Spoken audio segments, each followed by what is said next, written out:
Thanks, everybody. Thank you. Welcome to Build. I'm your host, Ricky Camilleri, and our next guests are the creators and stars of one of the wildest new shows there is, Dickinson. In it, creator Alena Smith tells the story of Emily Dickinson, or at least a Emily Dickinson story. In Smith's version, Emily is a rebellious, sexually adventurous young woman played by Hailee Steinfeld, who is stretching all the rules and preconceptions of what a woman could be in her time. The rest of the cast is filled out wonderfully by Jane Krakowski as Emily's mom, Ella Hunt as Emily's soon-to-be sister-in-law and secret lover, Anna Baryshnikov as Emily's sister, and Adrian Enscoe as Emily's brother.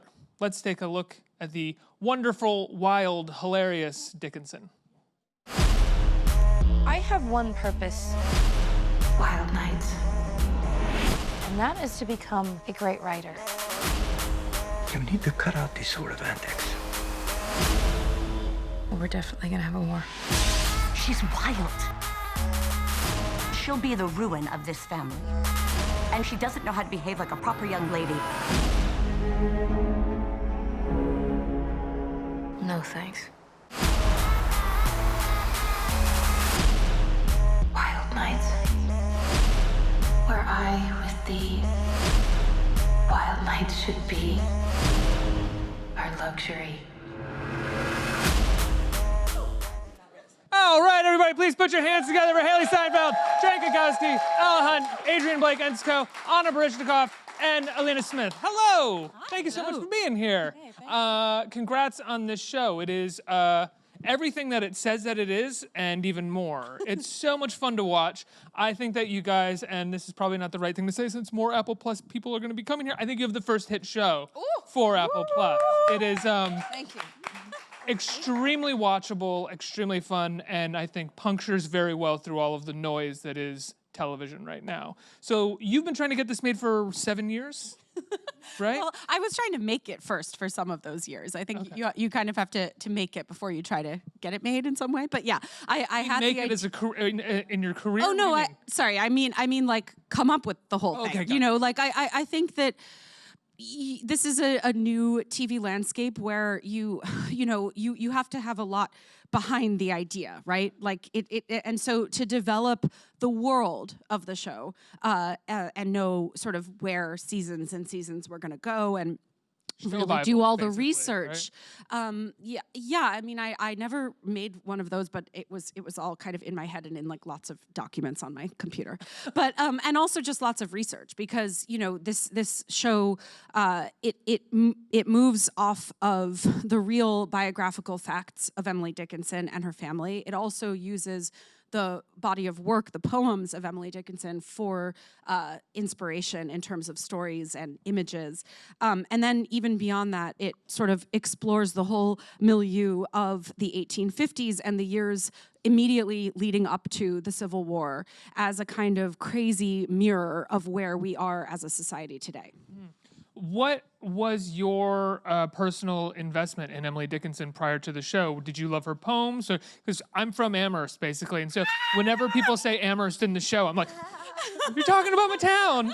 And I went to Hampshire, which is like connected to Amherst College. It's like all very personal. I grew up in the Hudson Valley, which is not too dissimilar from New England and not too far away. And I always was a fan of Emily Dickinson's poetry. I wrote poetry in high school. And then when I was in my early 20s, I read a biography of hers, and something about her coming of age story at that time in her life really resonated with me and feelings that I was having. And I guess from that point on, she sort of entered my personal pantheon of weirdo artists who inspired me, and I was really amazed by the sort of central irony of Emily's life, which is that she wrote nearly 2,000 poems, some of the greatest works ever in the English language, but practically none of them were published or really appreciated in a way that we would think of as, finding an audience. Which is such a fascinating thing, right? Because if you are not getting published and you're still writing thousands of poems, that means you are addicted to poetry. You are addicted to seeing the world. #addicted to poetry. But you can only see the world that way. Great poets like Emily Dickinson look out the window and it's a mess of words and poems and it's beauty words. I look out the window, I'm like, cool, a tree, leaves. Okay, I got to go to work today, And so she can't, that makes her a very strange person compared to the rest of normal society. Yeah, there was obviously something inside her that had to express itself. And she really was inventing her own way of expressing herself and inventing the rules of poetry for herself alone in her room. And it's really beautiful, you know, and in some ways she anticipated movements that would happen in poetry 50 or 100 years after she lived. You know, so you have this funny lady in a white dress in Amherst in the middle of the 19th century coming up with stuff that feels frighteningly, dangerously modern. Hailee, how did you get involved with this show? I feel like, for lack of a better phrase, the world is kind of your oyster in some ways. And what made you attach yourself to Dickinson and to this creator? Well, I was sent the first 2 scripts, and I was instantly intrigued off of Dickinson, right? Knowing that this was about this incredible literary icon. And I love period pieces. I love watching them. I love acting in them. I kind of started with one, and I don't know, I've always felt like to be able to immerse yourself into a world that is, you know, when you're able to walk into something that feels authentic, it makes your job, my job, easier. And so I was instantly intrigued. But when I read this thing, I was even more intrigued, a little confused, and just into how special and different this felt. And I spoke to Alena shortly after I read those episodes, and I mean, it was all just, everything just made more sense, and she was so clear in articulating what she had in mind for the rest of the show, and I now feel exactly how you felt explaining to me after only reading 2 episodes. I'm like, you guys just watch the whole thing. It all makes sense. It all just gets progressively better, and the story just unfolds in ways that is so incredible. Did you, when you got those first 2 scripts, were you kind of like, wait a second, Emily Dickinson was like this, or was it explained fairly quickly in the script at the top that this was sort of a jumping off or a take on Emily Dickinson? I would say that part was pretty clear, right? What? Yeah, well, she takes a carriage ride with death. That's so true. That Yes, seems yes. pretty Like, that's right, yeah. But, you know, check out the New York Times, because you'll find that leading Dickinson scholars have said that, you know, we actually did our research, and this may be, this representation of Emily Dickinson, as odd as it seems, may be closer in certain ways to the true spirit of this woman that happened so long ago. So. Well, I think that goes back to her poetry, though, where even if it is not literally the things that she did, it is actually in the spirit of a poet at that time, But or someone who needed even to the write. things she did, you'd be surprised how many of them are really true. Right. And you know, one of look, I mean, she didn't say dude. But she did. We don't know that. But she did. Probably didn't twerk. She did write love letters to her sister-in-law, and she did. You know, do a lot of and the whole family. You know, we dug up facts about everyone. So, you know, one of my favorites is that Austin, in one episode, spoiler, but he digs up a dead baby's grave to make room for Sue to be buried beside him, and that really happened. It's a romantic gesture, okay? I was feeling the romance. It was sexy back in the 1850s. Jane, you play Emily's mother along with the great Toby Huss as well, who plays Emily's father. What drew you to the role, and what was it like working with Toby and Hailee? Well, I too was sent the first 2 scripts and was so taken with how unique it was and so different than anything I'd read. I had just finished Unbreakable Kimmy Schmidt and knew that we weren't coming back for another season, so I was looking for something new and different, and this seemed to be the polar opposite of all the parts I had played, especially being the mother role, because she's so severe and traditional and very unlike the parts that I've played. So, but I was also just so taken with the uniqueness of the script. And I knew a little bit about Emily Dickinson because my mom had studied Emily Dickinson in sort of her going back to college phase after raising us and doing women's studies of the late 70s and early 80s. And she taught me a lot of them as a child. So I had memorized a bunch of Emily Dickinson poems. And when the script opened with one of her most famous poems, I was like, wait, I know this. And then I was like, Hailee Steinfeld's going to be in this, and it's written by Alena Smith, and David Gordon Green was an executive producer and the director of the first 2 episodes. I was like, this is such a unique world that they're going to make that I just wanted to be a part of the artistic experiment and hopefully a future hit show. I do like the calling it an artistic experiment because it's not only a comedy in a lot of ways, and it's not only this sort of surreal jumping off point of Emily Dickinson. You somehow master so many tones in one episode that it can be kind of shocking. But I do love when Jane first shows up, it's almost permission for what the show is going to be within that scene. It's like, okay, now we're in like a family comedy. Jane Krakowski's here. I get this right away. It's weird that we've seen a few public screenings and that did kind of happen, that vibe, and I didn't know that that's what was going to happen when I came on, to be honest with you. But you are an invitation to comedy, like it felt like that a little bit to the audience, but that kind of made me happy because then it allowed us to go wherever we want. And I think this show is something that the show develops so much through season 1. And I think a lot of people who've gotten a sneak peek of it have only seen 3 episodes. And I think the show just develops to so much more than just labeling it a comedy. And we're in this world right now where we label any half-hour show it seems like a comedy right now. So I think you just have to be expected for something so much more because it is a period piece. And again, like Emily wrote almost 2,000 poems and sewed them all into these strange little books that were discovered after she died. And in those poems are as many tones as you could imagine. There's the comedic tone of I'm nobody, who are you? You know, where she's poking fun at the idea of fame and attention. And there's the most somber tones of poems about loss and death and grieving. And there's you know, existentialist poems that make you think more than reading a whole book of philosophy, you know, that are just about snow.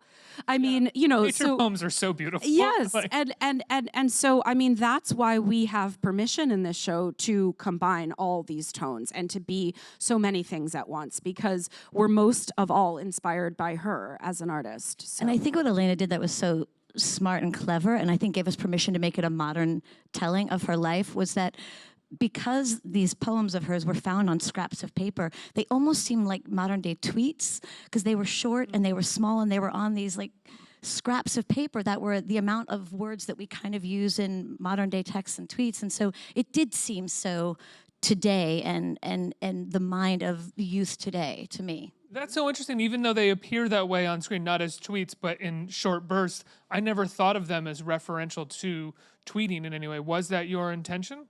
No, but that's cool. But it works. I think that's cool and it works. But I will say that there is an Emily Dickinson Twitter account that is awesome. So Jane is absolutely right in that her poems do lend themselves to that space. But I think when we put our poems on the screen, I think what I was trying to evoke in this sort of font that almost appears and disappears like smoke is to be in that creative moment with Emily when these lines are coming to her. And again, not that we in this show are literally representing the moment when Emily Dickinson thought of these poems. That's not what we're trying to do. No one could ever recapture that again. You don't know? actually see her writing that much. Right, well, a lot of times we see her living in the metaphoric space of the poem. So, you know, which I thought that's a more fun way than having someone sit at a desk, would be having someone actually be drunk talking to a bumblebee, which she wrote more than one poem about. So I didn't make this stuff up. Played by Jason Mantzoukas. Yeah, I know. Okay. You're just a very... I never got to meet him because he went and did his ADR. Really? Yeah. Brilliant choice. Hi, Jason. Though. Thanks for being in the show. Ella, you play Emily's requited but kind of forbidden love, right? Is that too much of... We can say that, right? I don't want to spoil anything. I feel. It's on Wikipedia, guys. And then... Yeah. And in some ways, I wouldn't say the heavy part of the show, but the serious part of the show. What is that like to sort of bring that vibe to the set while there's parties going on and bumblebees being talked to and Wiz Khalifa's death? You know? It was certainly funny playing such a serious character around so many people being so funny and kooky. But I think Alena had written into the story that the comedy with Sue was her like dark loss that she's gone through. I mean, she's gone through, I mean, just the worst kind of loss you can possibly imagine for a human. Her entire family is dead. So that does sort of become the comedy in the show. Wow. But yeah, for me, it was just about staying very rooted and small and introverted. And it's like she's a character she sort of doesn't know how to feel and think for herself because she's gone through so much that she's in this place where she has to be pragmatic, whereas Emily's able to be all loving and enjoy that space without kind of... And it's sort of Sue's mystery that attracts both Emily and Austin to her. And I think that was so important to this character that, you know, and what Ella does so beautifully is this kind of quietness where we don't really know what's going on under the surface, and that can be very Thank you. engaging. Yeah. She's torn between two worlds and two massive decisions. There is a scene between the two of you in the second episode, a sex scene that I only bring up. Shh. Well, I said Spoiler. secret lover. I said, but there is no. It may be a spoiler, but I am just not gonna. I'm not gonna like let you sit here and not talk about this, which is the. I said this on Twitter to you, the immediately iconic use of Mitski's "Your Best American Girl." The minute I saw that song in the script, I was like, this is amazing. It was in the script. It was in the And script. was it like, when we were doing the and we scene. played it on set when we shot the scene. Yeah. and did you know that it was gonna, I mean, obviously you knew at the moment of climax that the beat would drop, that like that's when the song would, because it's so smart. It's so brilliant. I know that song. Dare I've you loved reveal that song so for much. years. I know. I just can't, you know. People will watch this after they watch the show and they'll want answers. So now's your chance. Yeah, I mean that was amazing. That was an amazing case of a song that we, you know, thought of in the writers' room. And I said, "What's the best song for this moment?" And one of our writers' husbands was a composer, and he thought of Mitski, and I played it, and I said, "Yeah, that's it." And then we played it on set when we shot the scene. So that meant we played it a lot because scenes take a long time to shoot. Yeah. And it was so in my head, and it was in my soul. I actually cried when we were shooting that scene. I think it was a really special scene to shoot because I know you call it a sex scene, but David and Alena so wanted it to feel like an exploration of intimacy between two people. And David wanted to do like this close-up of our feet touching and the way that my hand was gliding across Hailee's like clavicle. And I think we so rarely get to see that on screen, and it felt really special to get to do with you guys. The sensuality. Yeah, my description was cheap. I apologize. It's okay. But No, but there's a dare I say very moving and upsetting scene with the whole family at dinner, and I think a lot of other people on set were really moved, and some people were crying when we shot that, but I felt so tired that day or whatever, and then we shot this scene with Hailee and Ella, and I started crying, and I said to David, like, I don't know why this is the one that's making me cry, and he was like, you missed young love. And it might be true. Oh, wow. Yeah, you're really opening stuff up here, Ricky. Yeah. I'm so sorry. We're getting the goods today, guys. Anna, you play Emily's a bit more straight-laced sister, I would say, in some ways. Some ways, not entirely. Yeah, she definitely is not as traditionally rebellious as her sister. But it's in her. Well, she's just, I think what kind of makes them alike is they're both weirdly eccentric. Lavinia just wants domesticity. She wants, they're suffering from the same expectations societally, but Lavinia deals with it by desperately wanting all of those things. But we know from the research and from the character that Alena has so brilliantly written that she was also really odd. And even though I've kind of been joking that there's aspects of her that are a little more basic, she's also like obsessed with her cats and one of Lavinia's cats was actually named Drummy Doodles. True. Okay? So we're not making this stuff up. But even in some of the research, like they talked about Lavinia as having kind of her own language socially, and being kind of ahead of the curve in kind of certain trends. So yeah, I don't know if straight-laced totally, but very different. Well, Lavinia was caught in the parlor with her hair tied around the neck of Joseph Lyman.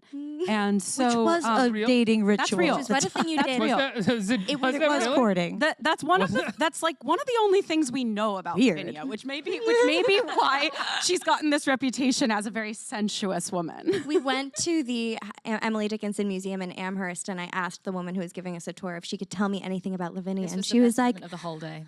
she was a woman incredibly in touch with her sexuality. I was like, well, we've written that for sure. Alena has, that is what's on the page. But yeah, and I will tell you, if you have a long braid tied to a person, it is intimate. You're I in love the there. idea of a male suitor being like, "We've been on 5 dates now. Please just wrap your hair Just around my tie neck. the This is braids so around annoying." me already. Honestly, I think that Vinny might have been the aggressor in that situation. 100%. 100%. They were an eccentric family. I mean, this may have been a sign of the times, but they all were born, raised, and died in that house. Nobody moved away, and when Austin gets married to Sue and they get their own house, it's less than 500, it's like 200 yards. Next door. Next door. Like, they owned a lot of land at that time, but it wasn't like the land a mile down the road. It was right, like where this couch is, Well, like, this is- right next door. So it's kind of wild. I think they just were all so intertwined and needing each other and just quirky, weird folks. I think it's interesting because people make a big deal about the fact that Emily Dickinson never left her father's house and never moved away from home. In fact, none of these 3 siblings did. Lavinia also never married and got old in that house and took care of Emily, who Emily had taken care of her mom, and you know, raised cats. And Austin, you know, we see in the pilot that he perhaps at one point had hoped to go out west and create a new life for himself, but he too got tied to the apron strings of the family and you know, held by these you know, somewhat overbearing father and their expectations, which is, you're a Dickinson, you stay with us. Talk about playing Austin and who Austin is. Oh, Austin he really wants to be a serious man, but he's failing desperately. Mr. Dickinson is a very serious man. He has a law firm. He's like bringing business to Amherst, and he's kind of like the de facto leader of Amherst, socially speaking. But Austin really just wants to like impress the town as being like a central male figure, and so he's kind of struggling because he is at some level aware that Emily is a genius, and it really like boils his heart. So I like to say that Austin is kind of like front line for toxic masculinity, because he's constantly being pulled between wanting to be like a man and also like realizing that there's other ways of looking at his family and the world. Yeah, that's so interesting. I never viewed him as like any sort of sign of toxic masculinity. He felt everybody in the show, even Toby Huss, in the moments where he's saying, I will not let you publish your poem, still feels fairly open-hearted in regards to everybody in the family. That was one of the things that I liked about that scene in the or that storyline in the first episode, was that as much as he is doing the wrong thing, and we can look back at it and say that it's wrong, he still feels like a very loving and doting father and a genuinely good person. Huh.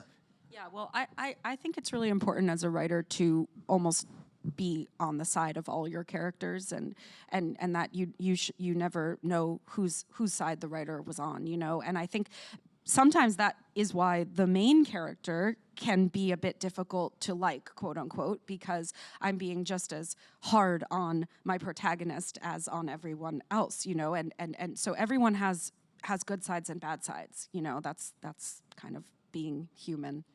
But about Austin for a second, I watched, because we've been on this crazy press junket, and so I actually got to watch some TV, because I haven't gotten to, but I watched some old episodes of Arrested Development, and I realized that Austin is a lot like Job. He might take up magic. That is a symbol of toxic masculinity to me, Job. Austin's a little bit nicer, a bit less of a shyster. Sweet. Yeah. We have a question from Twitter. It's from, I think, some fans of yours, Hailee, in Chicago. It says, "You're Chicago fans. Wow. What are some things that you personally were able to take away from doing the show and playing your characters? Got to see 2 episodes last night at a screening and loved it." Woo! This is for all of us, right? Yeah. Yeah, sure. Yeah. Well, I guess I'll start. I am obsessed with her, by the way. Camila, shout out to you. Thank you for going and seeing 2 episodes. That's awesome. I've said this before, and I'll say it again. I when we wrapped this show, I went straight home to LA to work on my music, and it was always, that time was always carved out for my music. I had a couple months where I was just going to focus on my writing, and I really felt like, and it sort of occurred to me a couple weeks in, that after embodying this character and her sense of fearlessness, especially when it comes to expressing herself, that completely affected the way I wrote these songs of mine that I'm so very proud of. And for a minute I was like, wow, I'm really putting it all out there. And then I was like, I guess this is what it's about. And I was fearful at first, and then I guess I thought I could always change it. Nobody will ever know. But I will say that I didn't go back and change anything. I think I just sort of took away this fearlessness that she had, and that I think we portray in the show. And that I'm so thankful for that I'm now able to channel it in my own work. Something that I really loved about the show, and particularly Emily and Sue's relationship, was it's never really labeled. It's both an affectionate friendship and a romance, and Alena never puts a label on it. And I think that's been a really wonderful thing to take into my life, is actually just to be much more open-hearted and not need to put a label or a term on someone to justify who they are or how they behave. And I think that's a really nice thing to take from the show. Yeah, I've been thinking a lot about how I think as artists who hopefully want to end up on something that people care about, there's an inclination to try to pick things that are zeitgeisty, or to try to write something that is what people care about at that moment. And it's so incredible to be working on something about a woman who had no regard artistically about what was going on in the world around her. And I really feel like Alena has done the same thing, in that this show has so much of her imagination, and it's not a response to what other people want or need. And so I think my kind of overall takeaway from the show is to really just follow what interests you. I was just gonna say, I got to learn how to ride a horse. That's a great skill to pick up. I knew you were going to say something about the boy horse. on stage. I got a horsey. And a horse. I get to ride my horse. Jane. That's so Austin too. It really is. I think I loved every beautiful, serious thing everyone just said, and I think that's all true. But my takeaway was more the constraints of women at the time, and it comes from the second you put the corset on and the clothes that they're wearing. I remember having my first wardrobe fitting with the great John Dunn, who originated all the wardrobe of the show, and my character is a fanatic homemaker, and I was like, so this lace and beautiful dress with many petticoats and a corset that you can't move at all, and once it's tied up takes at least two people and over 20 minutes to get each one of the ladies dressed for every scene. And I was like, so what does she clean in?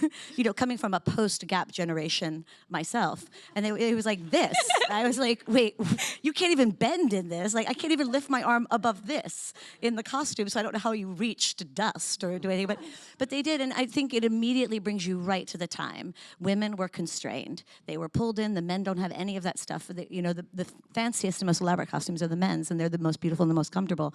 The women are bound and tight and they're constricted by the times. And so you can't not immediately feel like you're in the time of the show and the constraints women were under without. You have that immediately once you get strapped in. We also learned that one of the major ways that women died at the time was that they got caught on fire because they were always bending over a stove and open flames. Which were open flames. You can't take them off. They're not quick release clothes. So Alena greatly tested my contract and set my character on fire by the end of the season. I will say there was one day on set, I think it was Adrian, who's like, my pants are a little tight today. And I was like, oh my God. Are they? Could you get in them yourself? Could you take it off if you needed to? Men's hair in the 1850s is really cool. Just go on men's hair. Just go on Pinterest and Google 1850s men's hair, and watch the show. But like, the amount there's of a lot. pictures. There's a lot of fashion Adrian's inspiration. alone. You His can hair takes do a way longer lot than ours. with really dirty hair. If you never wash your hair, you Our can mold it in incredible all hair sorts of ways. designer, Susie Mazarese's favorite person on set is Adrian. Adrian's hair takes longer to do in the morning than mine does. And the results are glorious. Questions from the audience. Who has a question? Right here. Hi, so my question's for Hailee. What was it like preparing yourself as this outspoken, rebellious version of Emily? You've previously starred in Edge of 17, a coming-of-age drama. So I was wondering, did you learn anything as Nadine Franklin that you incorporated in your performance as Emily Dickinson? Thank you. I guess I would say that those two characters, Emily and Nadine, if they have anything in common, it's it's how authentic they are. And I think that's what one of many things that I identified with both characters. You know, Nadine Franklin is going through a time in her life where she is trying to figure out what her purpose is and who she is and what she's good at and how to be accepted, if she even wants to be accepted. She's got, you know, at times the answers to every question, and then she's completely helpless. And I think that Emily, in ways, is faced with a lot of those same challenges and obstacles, inner obstacles and outer obstacles, and it's all while taking place in a completely different time. And one thing I love so much about this show and about this character is, like we've mentioned, how modern, she had such a modern sense of thinking. And it's so crazy to watch this show because I think you kind of forget that it's a period piece because of the insane parallels that we are somehow, we have come a very long way, but there are a lot of the same situations that we are dealing with that people and women specifically dealt with in that time that Emily Dickinson was alive. And though we've come a long way, I think this show is a great sort of eye-opener. As Edge of 17 was, in a way, I hope that people watched that film and felt like they could be unapologetically themselves, and they don't have to have all the answers, and they can ask for help, and they can, you know, admit to not being confident 100% of the time. And I think much like that film represents that, I think this is hopefully will be an eye-opener as to how much work we still have to do in coming together and not putting people in a box. And, you know, we are all equals, and I think that ultimately this show represents just that. So I think that there are qualities that they both have that I identified with, but this one is a special one. And how much were you aware of drawing parallels to now, and how much did you find that could be limiting and you had to sort of refrain from even thinking about that when you were telling the story? Oh, well, I was totally focused on that, and that was part of my intention with the whole show. And I said often in the writer's room, like, if it's not about today, it doesn't belong in the show. You know, my goal was not to give a history lesson about the 1850s, even though a lot of what we are representing I learned from reading history, you know, but it was to use all of that material in order to create a sort of collaged, surrealist representation of where we are today. Because I want to talk about where we are today, because I think a lot is at stake in where we are today. But that said, one of the things that I really liked about the show is that oftentimes when it comes to period pieces that are trying to reflect a moment of today, it feels didactic, it can feel preachy, it can feel like, look at how far we've come, or look at how far we haven't come, where I never really felt that with your show. It always felt, or with your guys' show, excuse me, it always feels very playful about today and about history, and they seem to be sort of coming together rather than trying to teach me a lesson about right now or then. Well, maybe that's part of, you know, we were always trying to walk this very fine line between the past and the present. And also, I never wanted a moment of this show to be anything other than emotionally grounded for the characters. And, you know, those are the kind of TV shows I like to watch. I like to follow characters over seasons and have a whole history with them and care so much about their relationships. I think that's one of the special things that TV can give us, is this really long, meaningful journey. And so, you know, these are characters based on historical figures. Ultimately, they are characters in a television show, you know, and I want you to care about them. And I think that they're going through things that we can relate to. Next question. Hi. My question is, did any of you find out anything crazy or interesting about the characters' lives during your research for the show that didn't end up making it in? Well, I think we're never going to get to the end of Emily's life. I'm guessing that that's not where our journey is going. But for me, a big realization was realizing that Lavinia found Emily's nearly 2,000 poems in a maid's trunk, and was kind of had a huge hand in making sure that we could read them today. But I think that's a moment in her life that gets focused on a lot, and I kind of love that that's not the moment that our show is about. I found out that Austin actually experimented with being a teacher for a little while, and he was actually he was a couple, I think, like 100 miles north. Because Sue was a maths teacher. Yeah. For a minute. It was before Sue. It was, and he actually was terribly. He was terribly homesick, but he also, the best thing is that he didn't get along with the students at all, and so I picture Austin just like fighting with all these like 12-year-old boys, which is a really satisfying image to me. Austin's starting to strike me as like one of those guys who tries new things for like a brief period of time, and it's like, I don't like this, and I'll try this other thing now. That checks out, yeah. One more. Hi. Hey. My question is, what's your favorite memory from filming the show? Ooh. I don't think we've like really talked about this, have we? No, not really. Thanks for asking that. Favorite memory? There was a day on set, actually my first day shooting with Hailee. Oh boy. And this didn't make it into the show because it was just too bizarre. David Gordon Green is a wonderful director because he does like to try out weird things. And so this was like a surrealist moment where we go into Emily's head and the girls are trying on men's clothes, but in this kind of black box, and we're looking at the camera. And somebody came up to me, somebody who worked in props, and was like, "There's a pillow over there. If you feel like it, just rip it open." And we had this huge wind machine. But it was like it was like ready to be torn apart. He was ready to be torn apart. Yeah. I don't have superhuman strength. No, but it was like they've packed that thing with feathers. Is this the first episode, or is this the montage in the second episode? We don't see this ever. Oh, Yeah, okay. no, This was cut. For good reason. Also the first day that Hailee and Ella met. Yeah. So there was this huge wind machine on, and Hailee had no idea that this was going to happen. Cameras rolling. Feathers ended up in places feathers should never be. I split the pillow open, and like they went everywhere. We were picking like feathers out of our hair for days. It was madness. And everyone was just like picking them up of like strange pieces on set. Like you'd find feathers everywhere. Good times. I'm curious, David that's interesting to mention is that he is known for throwing very strange things out in the middle of shooting and trying to, not catching people off guard, but sort of random ideas that I guess do kind of catch people off guard and sort of throw them off from what they're trying to do. That normally works when I think he's probably working with Jody Hill and people he's gone to school with and have known him for 20, 25 years. What is that like working with you, a showrunner who has never probably worked with him outside of this, and these are your scripts?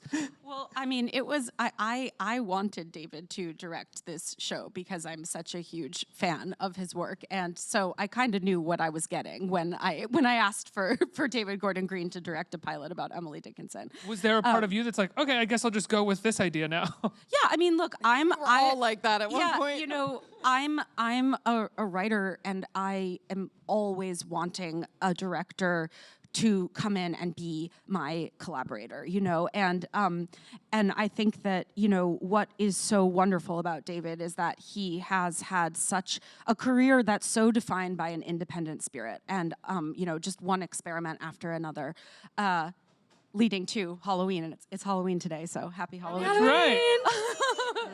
And it's also funny too because he's shooting the sequel right now, isn't he? I think so, yeah. And we also had we had a lot of people in our crew and on our set that were David's friends from college, because that's kind of how he works, and that's also how I work. Like, I love to kind of collect people over the years and bring them together into a community, and that's definitely, I think, the greatest point of connection between me and David as artists. And so our DP is someone who he's worked with for years. Our music supervisor, I could go on and on, but there's a lot of just like old friends, and I think that's a beautiful vibe to have on set.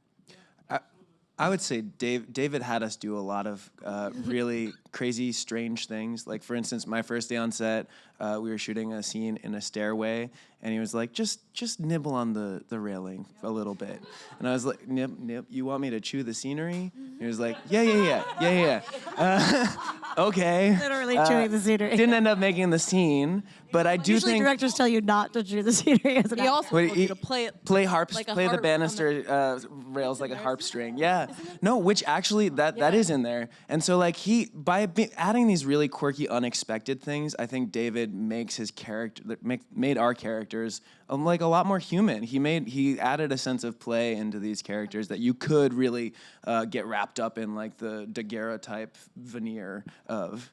Well, doesn't it also put you guys in a place where you're not kind of just showing up and doing, I mean, not that you would do this anyway, but like there's the line is this, and this is the character's intention, and this is where the scene is going to go, and we have to get to the next scene, so let's do this. But when you have a director who's like, just do this random dumb idea that I have, who cares if it works? Okay, now like blueberry yogurt, go. Oh, I was just about to mention blueberry yogurt. Right? It can change your perspective on the scene and free you guys up to throw out your ideas, whether they're good or bad. It doesn't matter. No, I the first couple weeks with me, well, one thing I was very nervous about with this whole thing was switching directors every 2 episodes. I've never done that before. I have never developed a character with that many people in that amount of time. And so that, I think I was like, this is going to be the biggest challenge for me. And then I met David, and we it took us all of us, it took us those first couple weeks to figure out what we were doing anyway. And at one point I was like, this guy, man, oh my God, he's driving me insane. And the minute he left, I was like, I need David. Like he had a way of like Adrian just said, he added a sense of play and creativity that I didn't necessarily pick up on when I read it. And I don't even know if he did necessarily, but he has a way of just completely derailing you from the by the book explanation of what things might be, and brought out some magical moments, I think. Did you try chewing the scenery for any of those directors that showed up later, and were they like, I'm sorry, are you literally chewing the scenery right now? I did have a moment later with Lynn Shelton where I made a really wacky choice. Yeah, amazing. Yeah. Actually, really, I should say all of the directors that we worked with season 1 were incredible, and all of them They all come from kind of similarly like independent film backgrounds, so I think that they all came with a spirit of play and authenticity. Yes, yeah. They all brought their own kind of spirit to the episodes that they directed. Did you end up chewing something? Well, I made a really wacky choice during a test, during rehearsal. Right. I think I went like, or something crazy, yeah. and she was like, I think I was bad for this. Yeah. Yeah. Maybe like that. Well, no, probably a little bit more crazy. She was like, yeah, do that. I think she was totally joking. But because of our experiences with David, I was like, okay, I'm going for it. And so we did the first take, and she was like, why didn't you do that? There was also a scene that I love that we had together in the kitchen, and he had you go up, you were about to try to leave and escape me and go up the stairs. And then I say something like, the scones are for the suitor, and you say, why can't they be for me? And I think your response is, sadly, because I'm a woman. And she's suddenly then photographed behind bars, basically. It's the stairwell bars, but it does look like she's in a prison in a way, and it's sort of that double symbolism. But it's interesting he because did throughout a lot with really great choices, I thought. And later in the episode, you see Austin behind bars. Yeah, I that's thought true. that was a really beautiful tie-in to the siblings. Guys, I love the show so much. Congratulations. Thank you so much. Thank you for having us. It starts on Apple Plus Tomorrow. Tomorrow. And All 10 episodes will be available. watch it. It's so much fun. It's Apple such a TV great Plus. show. And Check it out. give them a huge round of applause for being here. Thank you.